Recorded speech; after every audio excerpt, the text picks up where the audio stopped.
मतलब किस तरीके से हमारा डेटा ऑब्वियसली कंप्यूटर में स्टोर होता है। How are data is stored in our computer system. First method of storing our data in the computer system is variables. तो हम पहला पढ़ेंगे जो वेरिएबल्स हैं। जब भी कभी वेरिएबल की बात की जाए तो आपके दिमाग में एक वर्ड आना चाहिए जिसको कहते हैं कंटेनर। तो वेरिएबल मींस अ कंटेनर। जिस तरीके से फॉर सपोज मुझे बर्फ जमानी है, बर्फ जमाने के लिए मुझे क्या चाहिए होगा? कंटेनर चाहिए होगा कि जिसमें मैं बर्फ जमा सकूं। इन द सेम मैनर अगर मुझे कंप्यूटर की मेमोरी में कोई चीज स्टोर करानी है तो मुझे क्या चाहिए होगा? एक कंटेनर चाहिए होगा। उस कंटेनर में मैं क्या सेव करूंगी? उन कंटेनर में मैं डेटा सेव करूंगी, डेटा या वैल्यू सेव करूंगी, राइट? तो जब भी कभी मुझे डेटा सेव करना हो या वैल्यू सेव करनी हो, I need what? A container. तो variable is a container which contains what? Data. Data contain करता है। जब मैं कहूं वैल्यू कंटेन करता है तो ऑब्वियसली दिमाग में आनी चाहिए किस तरह की वैल्यूज, विच वैल्यूज। तो it can contain integer values, it can contain real values, it can contain Boolean values, it can contain string values, or it can contain character values जिसको कहते हैं char। so वेरिएबल की बात की जाए तो वो क्या है? Number one, it is a data structure. एक क्या है? कंटेनर है जिसमें क्या चीज होती है? वैल्यू सेव होती है, डेटा सेव होता है। अब क्वेश्चन आना चाहिए कि कौन सी वैल्यू सेव होती है? Value can be either integer, either real, either float, either boolean, either string or either character। cleared? अच्छा, अब अगर इसकी प्रॉपर डेफिनेशन की बात करें तो क्या बोला जाता है? It is a named data store that contains a value. यहां तक समझ में आ गया? कोई प्रॉब्लम? अब क्या बोला? That may change during the execution of program. Program execution के दौरान ये चेंज हो सकता है। इसकी क्या बात है मैं बताती हूँ। जब भी मैंने कहा कि एक वेरिएबल है तो मतलब कंप्यूटर की जो मेमोरी है वो इस तरीके से होती है, मतलब स्लॉट्स में डिवाइडेड होती है, राइट? मैंने कहा I want to use a variable, मुझे एक वेरिएबल यूज करना है फॉर सपोज ए। ठीक है, तो क्या होगा? कंप्यूटर की मेमोरी में एक स्लॉट ए के नाम से बुक हो जाएगा और उसके अंदर ये बुक हो गया, इसके अंदर जो वैल्यू हम देंगे या जो वैल्यू यूजर देगा वो स्टोर हो जाएगी। क्लियर हो रहा है? कॉन्सेप्ट समझ में आ रही है बात? अब क्वेश्चन ये आता है कि वैल्यू कैसे देगा यूजर। सबसे पहले मुझे वेरिएबल को अगर यूज करना है तो मुझे एक चीज पता होनी चाहिए। मुझे पता होना चाहिए कि डिक्लेरेशन करना है। मुझे क्या करना है? मुझे डिक्लेरेशन करना है। जब भी मैं कभी कहूं कि how I am gonna use that variable, तो यूज में है डिक्लेरेशन। मुझे ये बताना पड़ेगा अपने कंप्यूटर को कि I want to use variable, मुझे वेरिएबल यूज करना है।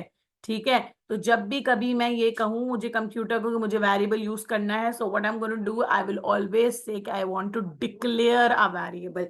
डिक्लेरेशन करने के लिए जो बुक का मेथड है, चूंकि हम क्या पढ़ रहे हैं? सूडो कोड की सीरीज है। सूडो कोड मतलब इंग्लिश कीवर्ड्स, अपनी मर्जी का इंग्लिश कीवर्ड जो हम यूज करेंगे। तो according to the book, Helen Williams और डेविड वॉटसन ने जो बुक लिखी है उसके हिसाब से हम किस तरह कर सकते हैं? हम लिखेंगे keyword declare, afterwards we will write the variable name whatever we want to give. ठीक है, और उसके बाद हम कॉलन लगाते हैं और हम उसका डेटा टाइप लिखते हैं। ठीक है, फॉर एग्जाम्पल मुझे एक वेरिएबल एज यूज करना है। एज की अगर बात की जाए तो एज में कौन सी वैल्यूज आती हैं? होल नंबर वैल्यूज आती हैं। होल नंबर वैल्यूज कौन सा डेटा टाइप है? इंटीजर डेटा टाइप, जो मैं पहले आपको लेक्चर में बता चुकी हूं, राइट? सो डिक्लेयर, क्या मैंने कहा था? मुझे एज यूज करनी है। आई विल राइट एज, उसका डेटा टाइप क्या होगा? इंटीजर। क्लियर? एक तरीका ये। दूसरा एक और तरीका भी है, हम ऐसे भी कर सकते हैं, इंटीजर एज। क्लियर हो रहा है? This is first method, this is second method, it's up to you which one you would like to have. Clear हो गया? समझ में आ गई बात? अच्छा, अब जब मैंने कहा कि एज को डिक्लेयर कर दो तो क्या हुआ, कंप्यूटर की मेमोरी में एक स्लॉट बुक हो गया और उस स्लॉट का नाम आ गया एज। अभी इसके अंदर कोई वैल्यू नहीं है, it is empty right now, क्योंकि कोई वैल्यू नहीं दी गई, बस कंप्यूटर को ये बताया गया है कि एक वेरिएबल एज के नाम का अलॉट कर दो मेमोरी में इसका स्पेस। क्लियर हो रहा है, समझ में आ रही है बात? अच्छा, अब अगर मुझे यूजर से वैल्यू लेनी है तो उसके लिए I will use a statement, और उस स्टेटमेंट को कहते हैं इनपुट स्टेटमेंट। क्या कहते हैं? Input statement. ओके।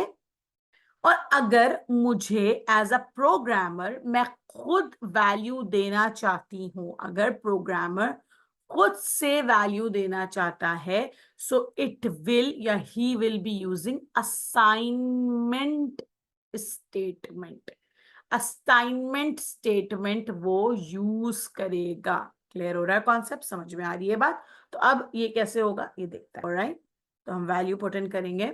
हम कैसे वैल्यू पुट इन करेंगे? सबसे पहले मुझे यूजर से लेनी, if I want to take it from user. ठीक है, दो तरीके ना। और दूसरा तरीका क्या है? मुझ प्रोग्रामर खुद वैल्यू देगा। ठीक है, तो दोनों तरीके हम देख लेते हैं। अगर यूजर देगा, right, so user will use input statement. तो इनपुट कैसे लिखते हैं? We will write input, afterwards we will write prompt action. Prompt action मतलब होता है क्या मैं यूजर से लेना चाह रही हूँ, स्क्रीन पे नजर आए कि यूजर को ये एंटर करना है, तो मैं बोलूंगी कि मुझे एज लेनी है, तो मैं बोलूंगी एंटर एज, एक मैसेज। ठीक है, आफ्टरवर्ड्स एक कॉमा डालूंगी, उसके बाद वेरिएबल का नाम जो मैंने डिक्लेयर किया था, मैंने डिक्लेयर किया था क्या? Age, right. तो मैं एज कर दूंगी। So what happened over here in computer memory, computer की मेमोरी थी, उसमें एक स्लॉट था, वो स्लॉट एज के नाम से बुक था, वो एम्प्टी था। यूजर ने बोला एंटर एज, यूजर के पास आउटपुट स्क्रीन है, ये रही आउटपुट स्क्रीन। ठीक है, और यूजर के पास आया भाई एंटर एज, यूजर ने एंटर की एज 32 फॉर सपोज। तो अब ये जो 32 नंबर है ये कहाँ आ गया? ये इस एज के अंदर आ गया। क्लियर हो रहा है, समझ में आ रही है बात? अब क्या हुआ कि दोबारा यूजर ने एंटर किया भाई एंटर एज, राइट, और फिर आएगा यूजर के पास, यूजर ने फॉर एग्जांपल एंटर किया 15। ठीक, सो अब इस 32 विल बी ओमिटेड और उसकी जगह क्या आ जाएगा? 15 आ जाएगा। तो अब क्या हो रही है? वैल्यूज चेंज हो रही है, एग्जीक्यूशन के दौरान वैल्यूज चेंज हो रही हैं। दैट्स वाई ये कहता है कि एक चेंज होती है एग्जीक्यूशन के दौरान।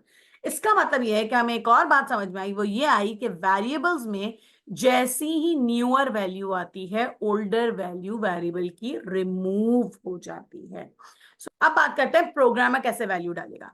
प्रोग्रामर को वैल्यू देनी है वेरिएबल की, तो वो कहेगा, वेरिएबल का नाम लिखेगा एज, और उसके बाद असाइनमेंट ऑपरेटर, या तो वो ये होता है या फिर एक और होता है, वो ये होता है age is equals to, it's up to you कौन सा देना चाहिए। इक्वल्स टू भी असाइनमेंट ऑपरेटर है और एरो भी असाइनमेंट ऑपरेटर।